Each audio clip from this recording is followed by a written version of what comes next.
What do square roots mean? Oh, not square roots, sorry. Absolute values. What do absolute values mean? Always positive. Always real number. What? Always positive? Yeah. That's just as bad as the other explanation I heard. Oh, these lines, they're like washing machines. That means anything inside will get cleaned by the washing machine and become positive. Okay, how non-mathematical is that? That's ridiculous. Absolute value bars, they always ask the same question.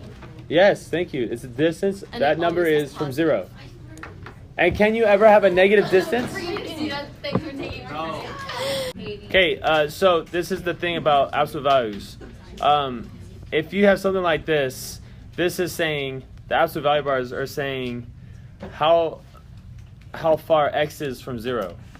Now, do you know of two numbers that are 5, a distance of 5 away from 0? Yeah, there's a 5 that is 1, 2, 3, 4, 5 spaces away from 0. And there's also another number, negative 5, that is 1, 2, 3, 4, 5 spaces away from 0. So we would say x equals 5 and negative x equals 5. That's kind of a weird way of saying it. What can I plug into this x to make it 5? Negative 5. We divide both sides by negative 1.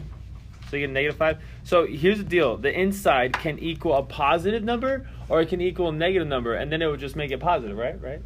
So we can rewrite this absolute value bar equation. As long as the absolute value bar is alone. You got to get those alone first. So if like there was something multiplying to it, you got to divide by 2 to get rid of it first. But since ours is already alone, this is what you would write. You would write the positive x squared minus 3x equals negative 4x plus 6. And I'd write the negative. So negative x squared minus 3x equals negative 4x plus 6. You see, like, we can get a positive on the inside or we have a negative on the inside. So you have to write it out. Now this positive right here is kind of unnecessary because what are you going to do? Multiply everything by a positive 1, right? It's just the same thing. This one is necessary because it reminds us to change the sign of everything. So let's do the one on the left first. To do the one on the left first, we have x squared minus 3x equals negative 4x plus 6. We have to get everything on the same side because there's a squared right here. So I'm going to add 4x to both sides first. And then I'm going to take away 6 from both sides. Trying to get everything done in one shot so I don't have to keep rewriting things. We have x squared. Then we're going to add the 4x to the 3x to give me plus 1x. You don't have to write the 1, but I'm going to. And then I have a minus 6. That equals 0. Can I factor that? Please say I can factor that. Can I factor that, please? If I can't factor it, I have to use a quadratic formula. All right, x and x. What can I multiply together to give me negative 6, but then add together to give me positive 1?